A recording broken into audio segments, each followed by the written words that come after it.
Hola, soy Will Rincones. Continuamos hablando sobre el surgimiento. Ya en el video anterior hablamos sobre el surgimiento de la sociología con Augusto Comte.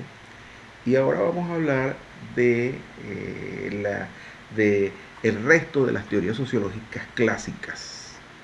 Eh, una de las teorías sociológicas clásicas de las cuales vamos a hablar, o vamos a seguir hablando, es del positivismo, que ya lo inauguró Augusto Comte, pero que luego va a venir Emily Durkheim en Francia. Tanto Comte como Durkheim están haciendo sociología en Francia, pero es Durkheim el que va a terminar sistematizando y dándole una estructura al estudio científico de la sociedad y exactamente a la sociología. Emilio Durkheim escribe un libro que se denomina Las reglas del método sociológico. En las reglas del método sociológico, Comte o Durkheim va a plantear que lo que van a estudiar los sociólogos son los hechos sociales. Y los hechos sociales son algo que está fuera del ser humano, que lo impulsan, lo motivan, lo incentivan a que él actúe de cierta y determinada manera. Entonces eso es lo que vamos a conocer como hecho social y esa cosa, esas formas de pensar, de sentir que están fuera del ser humano, que lo hacen que él actúe de esa manera, son coercitivas. Es decir, no solo te motivan y te incentivan, es que tienes que hacerlo, porque si no, entonces van a haber unos elementos coercitivos, de control social, de sancionatorio, que van a hacer que tú te encauces y hagas lo que el hecho social te pide que debas hacer. Eh, Durkheim plantea allí en las reglas del método sociológico, bueno, que son los hechos sociales son las causas de otros fenómenos sociales. Es decir, vamos a explicar hechos sociales con otros hechos sociales y vamos a describir fenómenos sociales con los hechos sociales también. Es decir, que todo gira alrededor de los hechos sociales. Ahora, ¿cómo podemos hacer el abordaje de la realidad social? Lo primero que tenemos que hacer es librarnos de prenociones. Entonces, aquello que Kant decía que cuando conocíamos, teníamos unos conocimientos a priori de la realidad. Entonces esos conocimientos a priori nos permitían tener nociones sobre cómo funciona algo en la realidad. Durkheim nos venía a decir, si vamos a hacer un abordaje de la sociedad para poder establecer cuáles son los hechos sociales que existen allí, tenemos que liberarnos de todos esos prejuicios, de esas prenociones, de esas nociones a priori, de esos conocimientos a priori que tenemos, para tratar de aproximarnos lo más objetivamente posible a cómo funciona la realidad. Durkheim también allí habla del concepto de función y de anomia. Entonces, por primera vez, un sociólogo va a hablar de que tanto los hechos sociales como los fenómenos sociales van a cumplir una función social, y que cuando esos hechos sociales, cuando esos fenómenos sociales, cuando los comportamientos sociales se alejan del cumplimiento de esa función, entonces ellos están entrando en un estado anómico.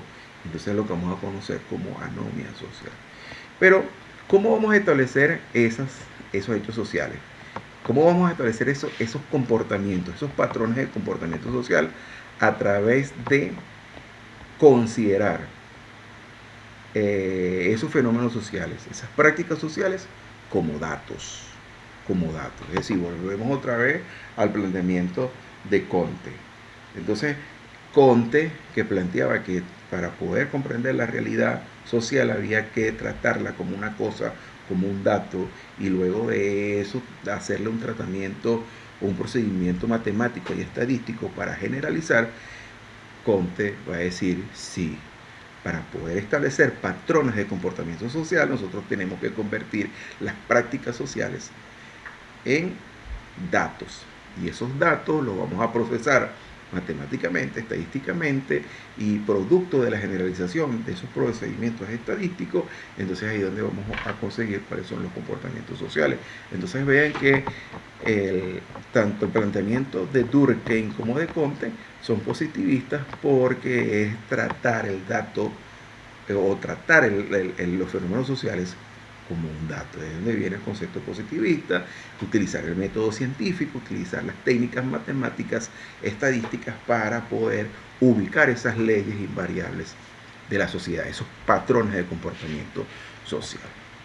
Otra teoría sociológica que vamos a denominar clásica es el materialismo histórico, que vamos a establecer como fecha de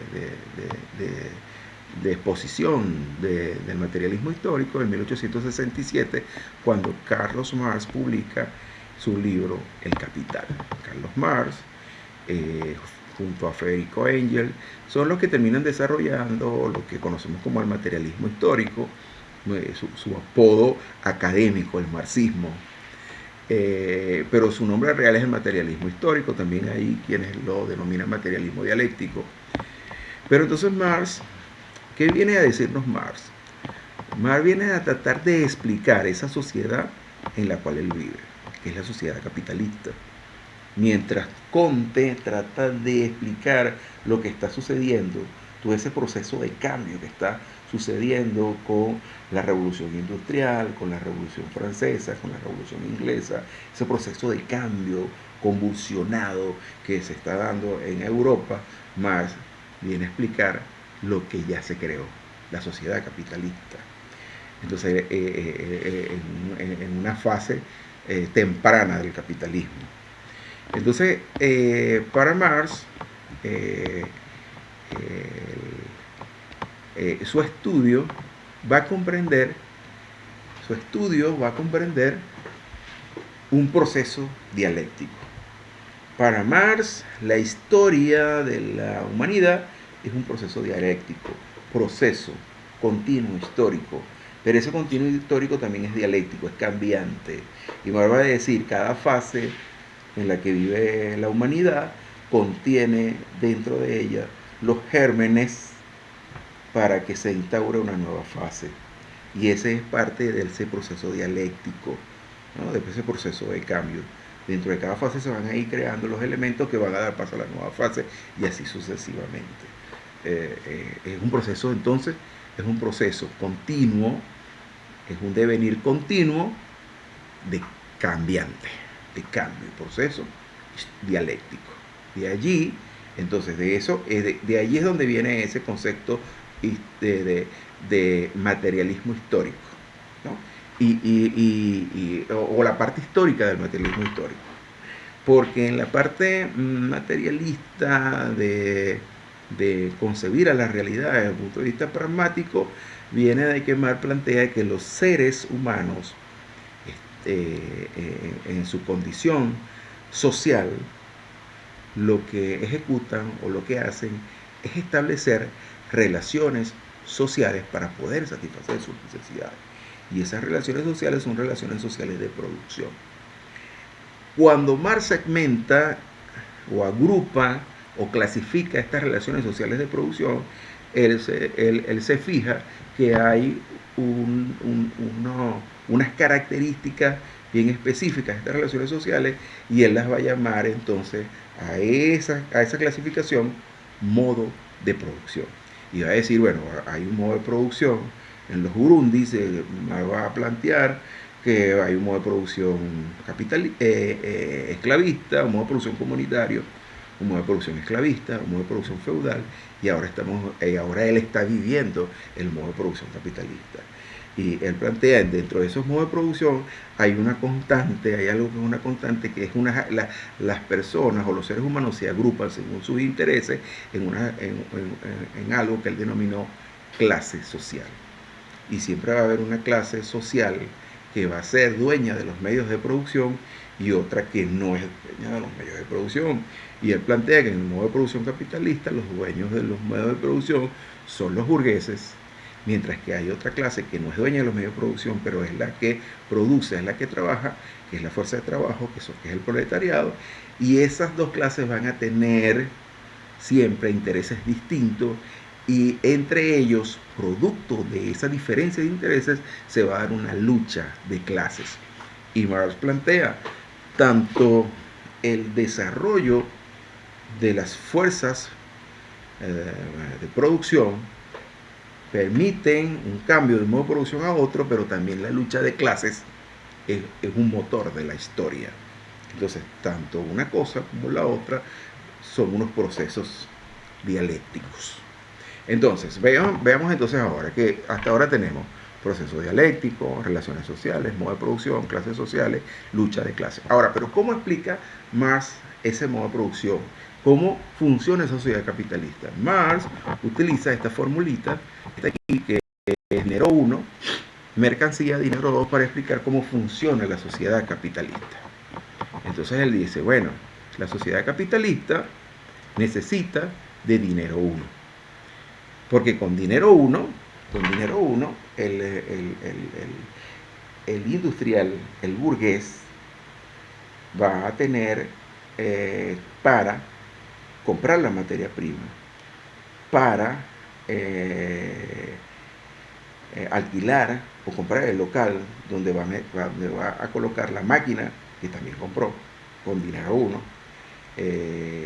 y va a hacer una compra de algo muy importante, que es de fuerza de trabajo, de la fuerza de trabajo del proletariado, de los obreros, que son los que al final van a manejar la máquina, le van a colocar la materia prima, le van a colocar los insumos dentro de un local. De esa combinación va a salir una mercancía. Esa mercancía se lleva, esa mercancía que para Marx tiene valor de uso, que es para lo que lo necesita el ser humano para satisfacer sus necesidades. Cuando esa mercancía la llevan al mercado, entonces ese valor de uso se transforma en valor de cambio. Entonces en ese valor de cambio se le va a dar un valor monetario a la mercancía, y allí en donde entonces da la realización de dinero 2. Siempre, siempre en la sociedad capitalista, dinero 2 debe ser mayor a dinero 1, porque la diferencia entre los dos entonces va a generar la plusvalía, es decir, la ganancia con que se queda el empresario. Esta fórmula es la que termina explicando cómo funciona la sociedad capitalista, y realmente Marx atinó a que realmente a que así funciona la sociedad capitalista bajo esta interpretación de Marx es muy válida para poder aproximarnos a cómo funciona la sociedad capitalista.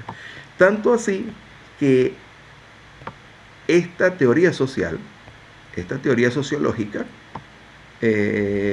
terminó transformando el mismo capitalismo, porque los movimientos obreros se apropian de esta teoría y empiezan a decir que ellos también tienen derecho sobre la plusvalía, porque Marx va a plantear que este modo de producción capitalista es un modo de producción que no es humano, que no termina satisfaciendo las necesidades de todos los seres humanos, que más bien lo que crea es desigualdad social, y que al final quien produce la plusvalía, que es el proletariado, que es el obrero, que es la fuerza de trabajo, la que produce la plusvalía, no tiene participación sobre ella. Entonces, a los movimientos obreros apropiarse de esta teoría, empieza todo el proceso de lucha por sus reivindicaciones. Y en la actualidad tenemos, por ejemplo, las utilidades, que no es más que la participación de los obreros, de los trabajadores, sobre las ganancias de las empresas. Es decir, eso no existía en el capitalismo temprano, ya hoy existe. Entonces vean cómo la teoría de Marx, que interpretó cómo funcionaba la realidad capitalista, o era una aproximación a cómo funcionaba la sociedad capitalista, permitió entonces transformar esa sociedad capitalista en lo que tenemos hoy. En algún momento todo eso se llamó reformismo, se le dieron otro tipo de nombres. Marx planteó que el capitalismo debería de dejar de existir y dar paso a una sociedad comunista e intermedio de una sociedad socialista, pero esto se convirtió en una proyección de Marx, en una predicción no lleva a la realidad de Carlos Marx y nos interesa en este momento es entender que Carlos Marx a través del materialismo histórico explica con estas categorías y con estos conceptos cómo funciona la sociedad capitalista.